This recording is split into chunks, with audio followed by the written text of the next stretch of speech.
Perhaps you are watching this video today and you are in a season of waiting. Maybe you have been praying for love for years and it has not arrived yet. Maybe you have watched person after person find their happy ending while you remain single, and the waiting has started to feel unbearable. I want to speak directly to your heart right now and tell you that your waiting is not in vain. Psalm 27 verse 14 says, "Wait for the Lord. Be strong and take heart and wait for the Lord." This is not passive waiting where you simply sit and do nothing. This is active waiting, faithful waiting, waiting where you continue to grow, continue to serve, continue to become the person God is calling you to be. And when your soulmate arrives, you will understand why every moment of waiting was worth it. Now, let me address something that I believe is incredibly important. There is a tendency in our culture to rush into relationships out of fear, loneliness, or societal pressure. People settle for less than God's best because they are afraid of being alone, or they date people who clearly are not right for them because they desperately want to feel loved. If you have been tempted to do this, I want you to know that God is not upset with you.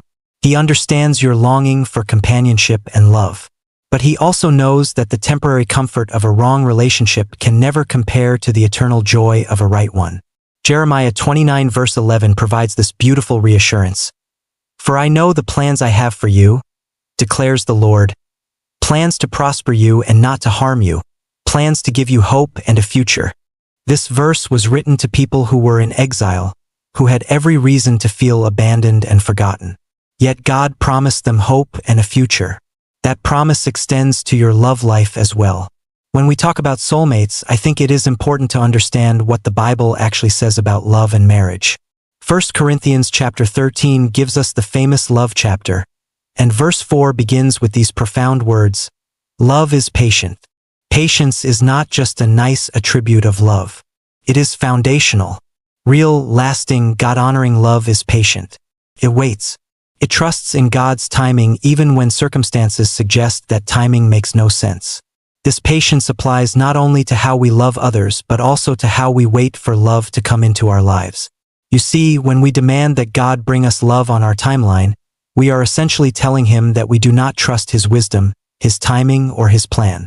But when we choose to wait patiently, we are demonstrating faith that He knows what is best for us and that He will bring the right person into our lives at precisely the moment when it will result in the greatest blessing. Your soulmate is out there right now, and I want you to think about what they might be experiencing. They might be learning lessons that will make them a better partner for you. They might be healing from past wounds so that they can love you with a whole heart. They might be growing in their faith so that they can lead you closer to God. They might be developing character traits that you will one day deeply appreciate.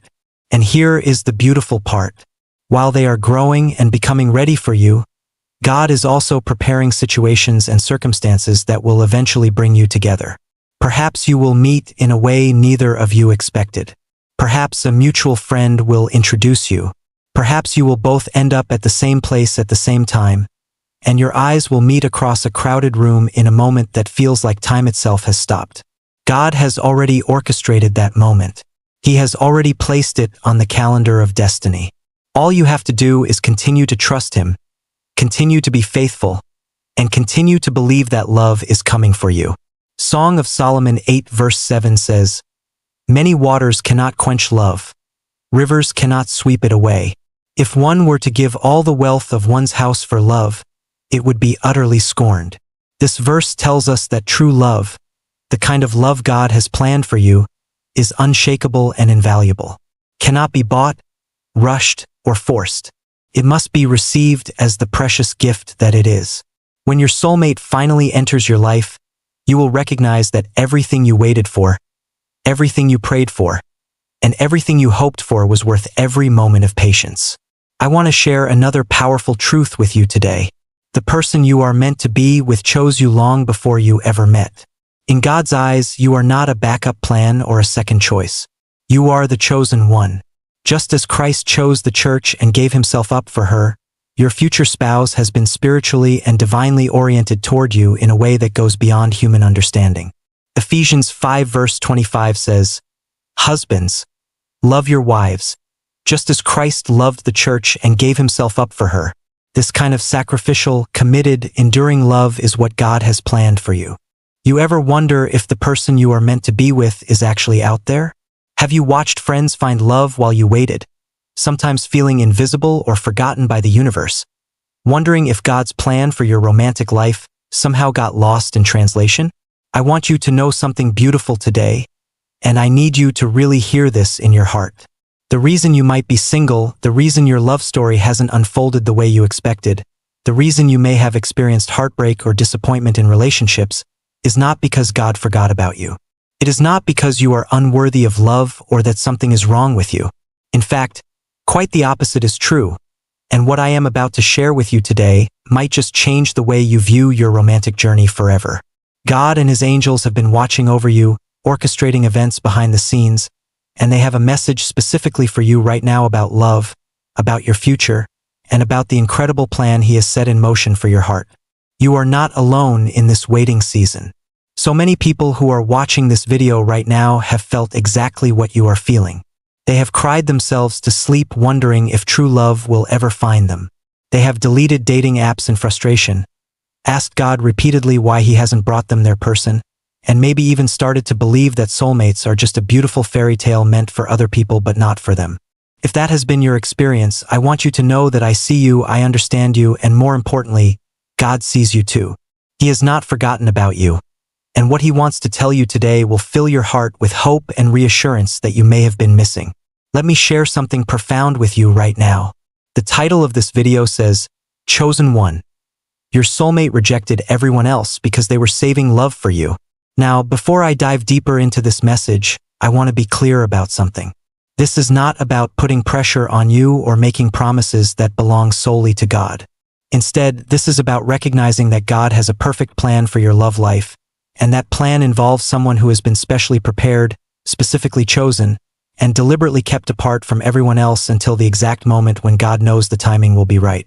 When we look at the Bible, we see story after story of God bringing people together in His perfect timing, often after seasons of waiting, loneliness, or apparent rejection. Consider the beautiful love story of Isaac and Rebekah found in Genesis chapter 24. Abraham was concerned about finding a wife for his son Isaac, and he sent his oldest servant on a journey to find the right woman. Can you imagine the uncertainty and the waiting involved in that process? The servant prayed earnestly, asking God for a specific sign, and what happened next was nothing short of divine intervention.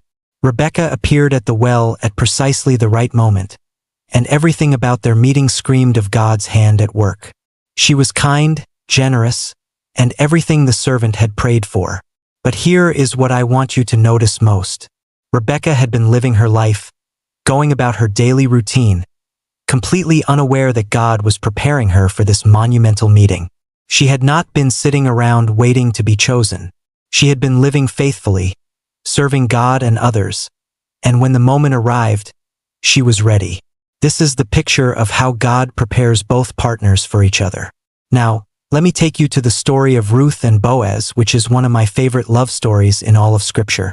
Ruth was a widow who had every reason to believe that her best days were behind her.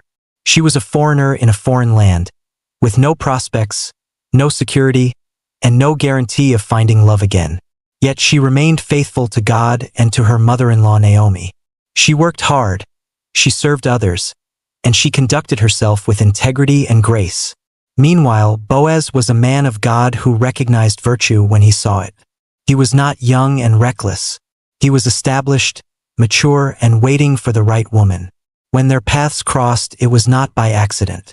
It was divine appointment.